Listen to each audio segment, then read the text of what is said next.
البدع والأهواء، أهل البدع العقائدية وأهل البدع السياسية.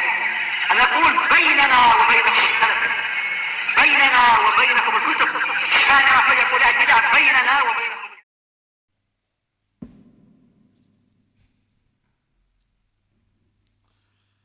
Bismillahirrahmanirrahim. Alhamdulillah wassalatu wassalamu ala Rasulillah wa ala alihi wa sahbihi wa man walah ma ba'd. Kita lanjutkan bacaan berikutnya terhadap kitab Tarbiyatul Aulad karya Asy-Syaikh Abu Abdullah Faisal Al-Hashidi astabahullah. Sekarang kita masuki halaman 36. Bagaimana cara mendidik anak kita sesuai dengan Al-Quran dan As-Sunnah. Kata beliau, poin yang ke-25, At-Taghaful. At-Taghaful artinya adalah saling melupakan dan melalaikan kesalahan. Kadangkala anak berbuat salah tapi kita abaikan, anggap aja dia nggak keliru. Ini dalam kesalahan yang tidak fatal, kesalahan yang sifatnya bisa ditoleran, anggap aja wah ini anak belum paham misalkan, tidak dikasih hukuman tapi nasihat jalan. Paham bedanya? Hukuman ya seperti mungkin dipukul atau yang semisal, tapi nggak dikasih hukuman, cuman nasihat jalan. Paham? Taghaful ini saling melupakan. Karena nanti dalil yang dipakai oleh beliau hadis mengenai apa? Seorang suami jangan sampai membenci istrinya gara-gara salah satu akhlak yang dia tidak sukai. Mungkin aja dia punya akhlak yang lain yang dia sukai. Paham maksudnya? Maksudnya kadang-kala perempuan, seorang istri itu ada mungkin perangai yang kita nggak sukai, tapi ada yang kita sukai gitu loh. Anggap aja yang kita nggak sukai ini, lupakan, ambil yang disukai gitu. Paham? Untuk menjaga keharmonisan dalam rumah tangga. Kita lihat hadisnya. Ja'a fi sahih Muslim min hadis Abi Hurairah anhu. Qala Rasulullah sallallahu alaihi wasallam, la yafraq mu'minun mu'minatan in kariha minha khuluqan radiya minha akhar aw qala ghairah. Artinya dari hadisnya Abi Hurairah anhu, beliau berkata, telah bersabda Rasulullah sallallahu alaihi wa ala alihi wasallam, janganlah seorang mukmin, itu seorang suami, membenci mukminatan, istrinya atau seorang wanita yang mukminah, in kariha minha khuluqan, jika dia tidak suka dengan akhlak dari istrinya tersebut, radiya minha akhar, pastikan upayakan dia menyukai akhlak yang lainnya. Paham maksudnya? Itu nggak mungkin semua akhlaknya buruk gitu loh. Mungkin ada satu poin yang dia nggak sukai dari istrinya, tapi yang dia sukai banyak itu loh. Anggap aja yang nggak disukai itu diabaikan itu loh, dimaafkan itu loh istilahnya ya. Tapi nasihat jalan. Ini nasihat beda loh dengan hukuman ya. Nanti kaitannya dengan hukuman anak, bagaimana berbuat kesalahan. Kesalahannya fatal atau tidak, bisa ditoleran atau enggak. Mafhum? Nah, jadi kadang-kala dalam rumah tangga itu ribut sebabnya apa? Tidak bisa saling mengendalikan diri. Paham ya? Nah, kesalahan dikit saja, suami melihat istrinya berbuat kesalahan langsung apa? Nah, piring dilempar, gelas pun dipecah, lampu pun dipadamkan. Afan, contoh aja. Nah, wa illa kalau seandainya bisa meredam keributan dalam rumah tangga, dicari titik temunya siapa yang salah gitu loh. Kalau yang salah suami, turunkanlah egonya sedikit. Paham ya? Ngalah. Wah, yang salah kami, udah minta maaf. Gak masalah. Paham ya? Kalau ternyata yang salah istri tapi gak ngaku istrinya kalau dia itu salah dan kesalahannya bisa ditoleran, anggap aja gak salah. Paham ya? Nah, karena perempuan itu sensitif, tercipta dari tulang rusuk yang bengkok. Dibiarkan gak dinasihati tetap bengkok, dipaksa lurus patah. Itu perempuan. Paham ya?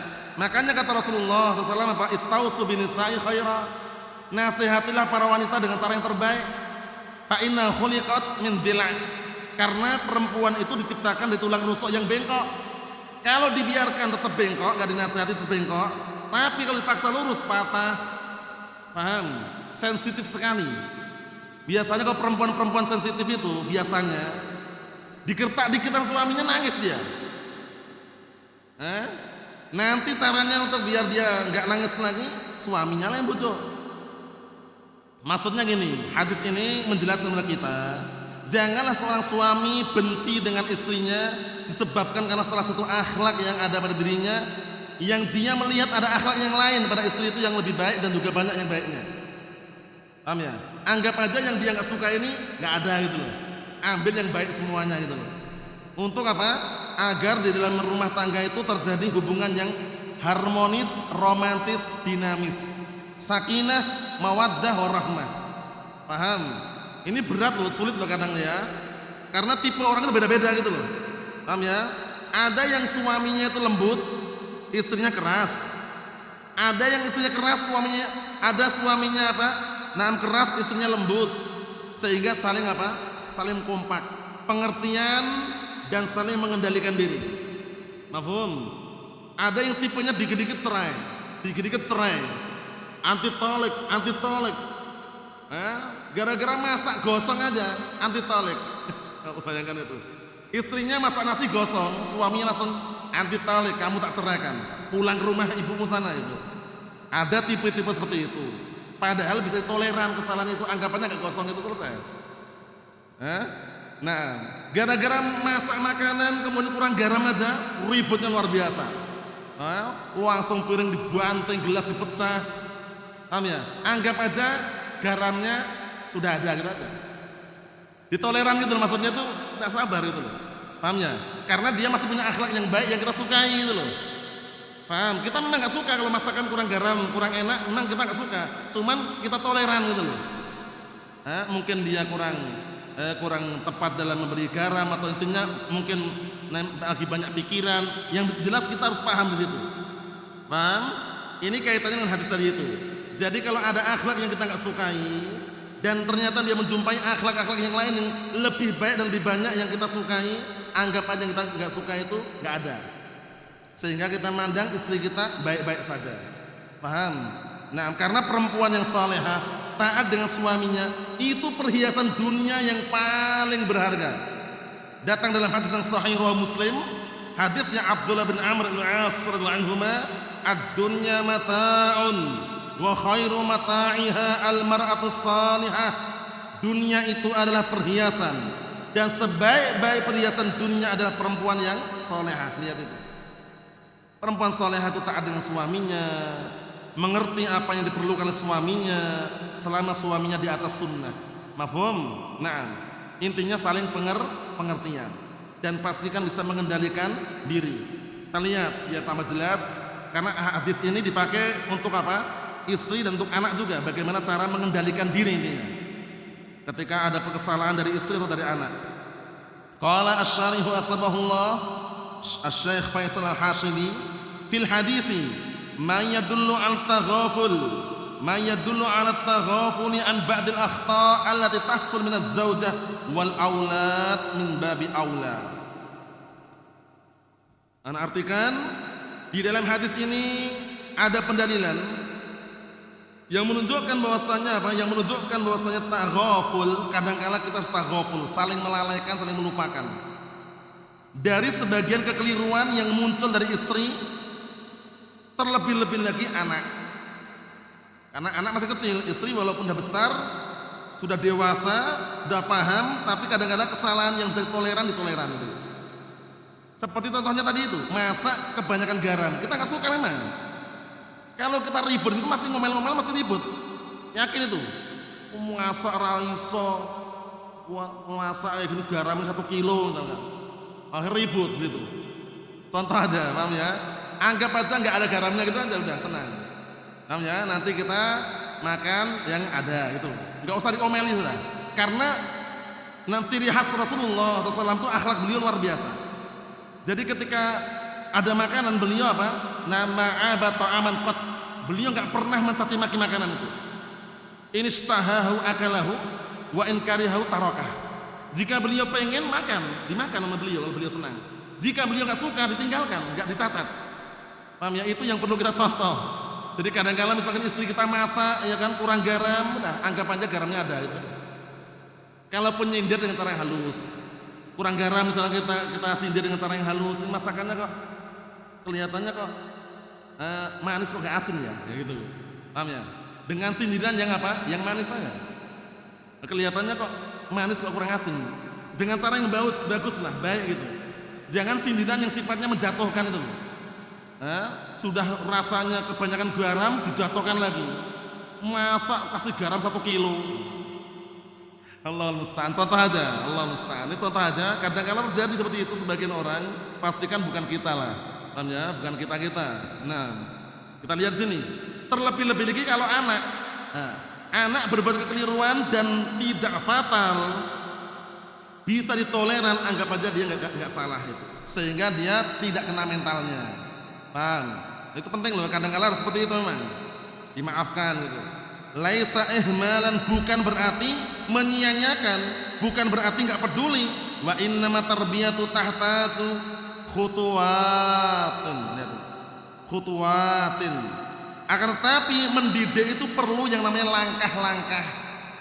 Kadang-kala anak kita dinasihati di saat-saat tertentu dia nggak mau, ajaklah dia jajan keluar. Ayo pergi beli sate sebentar, ayo. Nah di saat dia makan sate kita nasihati. Contoh aja, apaan? Paham ya? Mungkin di rumah dia suntuk, mungkin di rumah dia barakallahu fi kurang bisa dinasihati misalkan, nah diajak keluar sebentar. Ayo kita keluar nyari makanan. Nah di saat itu dinasihati, itu kadang masuk juga. Paham ya? Dengan cara yang terbaik lah. Nah kita lihat sini, bihasmisin, tergantung usianya. Jadi didik anak pun nggak semua usia sama itu, tergantung usianya. Usia kecil, usia pertengahan, usia dewasa beda-beda nanti. Paham ya? Ketika sudah menginjak dewasa, sudah saatnya dia menikah, sudah saatnya dia berkeluarga, didikannya lain lagi nanti. Jangan disamakan dengan anak yang masih kecil itu istilahnya ya. Diletakkan pada tempatnya, namanya hikmah. Wad'u syai' fi mawdi'ihi, meletakkan sesuatu pada tempatnya. Wal fahm, lihat ini. Bihasbis sin, disesuaikan dengan usianya. Wal fahm, dan pemahamannya. Wal waqtil munasib, dan pada waktu yang cocok. Paham ya? Karena kadang-kala anak kecil itu kalau kita nasihati dalam kondisi dia lagi asik-asiknya main, itu nggak dengar dia.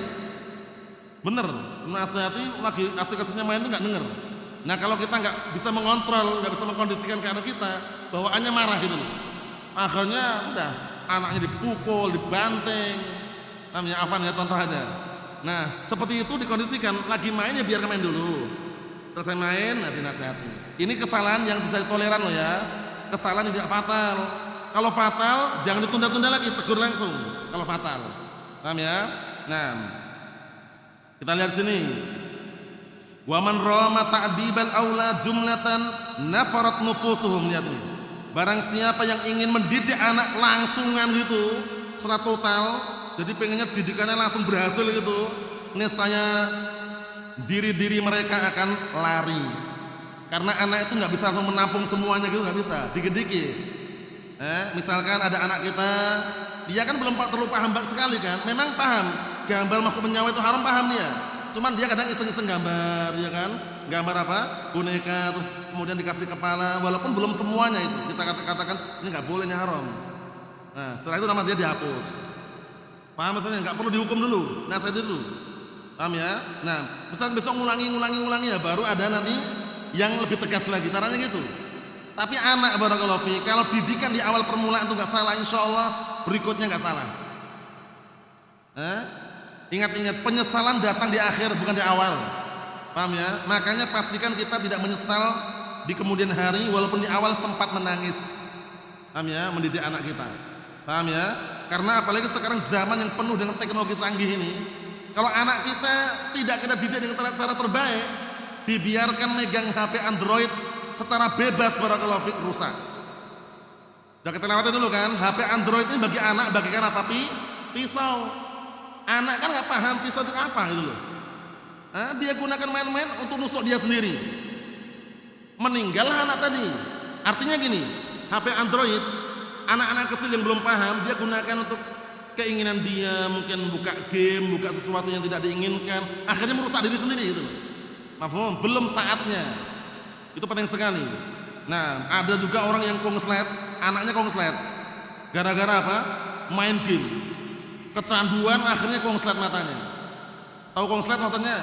Jadi nggak bisa merem lagi. Paham ya? Nah, waliyadzubillah itu cerita dari beberapa sebagian ikhwah. Anak belum pernah lihat juga, teman. Sebagian ikhwah karena ada yang cerita seperti itu. Jadi ada yang kecanduan sampai dia tuh jadi dikit-dikit itu tangannya gerak ini. Geraknya bukan zikir, ini bukan zikir loh ya. Geraknya bukan zikir, kayak megang game itu loh. Dikit-dikit gini, dikit-dikit gini. Namanya apa namanya istilahnya itu? Apa namanya itu? Sindrom atau apa namanya? Ya model-model gitu intinya tuh dia tuh dikit-dikit yang kayak gerakan-gerakan ini. Bukan zikir gini bukan gitu. Paham ya? Allahul musta'an. Nah, itu dikondisikan. Jadi anak-anak yang belum saatnya seharusnya dimegang dikondisikan. Kalau udah besar kemudian sudah bisa dikondisikan sama orang tuanya, aman. Tapi kalau belum bisa jangan dikasih kebebasan. Berbahaya sekali. Nah, baik itu anak laki-laki maupun anak wanita. Apalagi zaman sekarang penuh dengan aplikasi yang tidak jelas kan. Mulai dari WhatsApp, Telegram, ada yang lebih parah lagi, Facebook, Instagram, TikTok, ya kan? Seperti itu barakallahu kalau anak kita nggak kita kondisikan, dia bercadar dia, cuman dia suka aplikasi yang tidak jelas tadi, akhirnya tersebar kemana-mana gambarnya, bayangkan itu. Ini anak sampaikan karena terjadi di luar sana, seperti itu keadaannya. Salah dalam mendidik, dikasih kebebasan, akhirnya apa? Memang dia bercadar memang, cuman di dalam kamar dia nggak tahu, ikut joget-joget itu. Allahul musta'an. Kemudian akhirnya tersebar kemana-mana. Ini kisah dari sebagian ikhwah, maksudnya apa? Suruh waspada gitu loh. Jangan terlalu apa? Dikasih kebebasan yang sangat di saat dia belum mampu menggunakan dengan cara yang baik. Mafhum? Ini sekedar selingan. Lihat ini.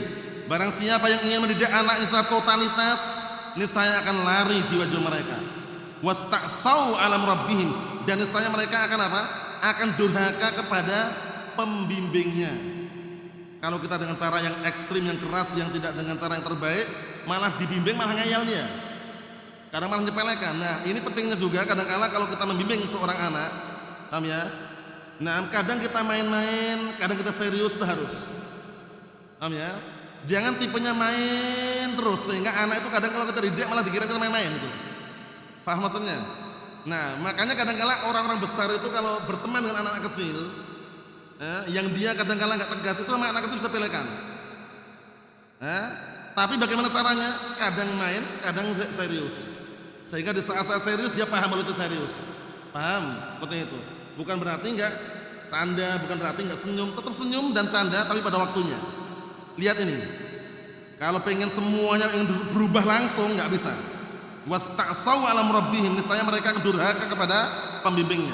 Wala yuhsin muqaranatahum bizumalaihim, dan niscaya tidak akan bagus persahabatan mereka dengan teman-teman mereka, mimman hum fi sinnihim, yang mereka seusia dengan anak-anak tadi. Kenapa?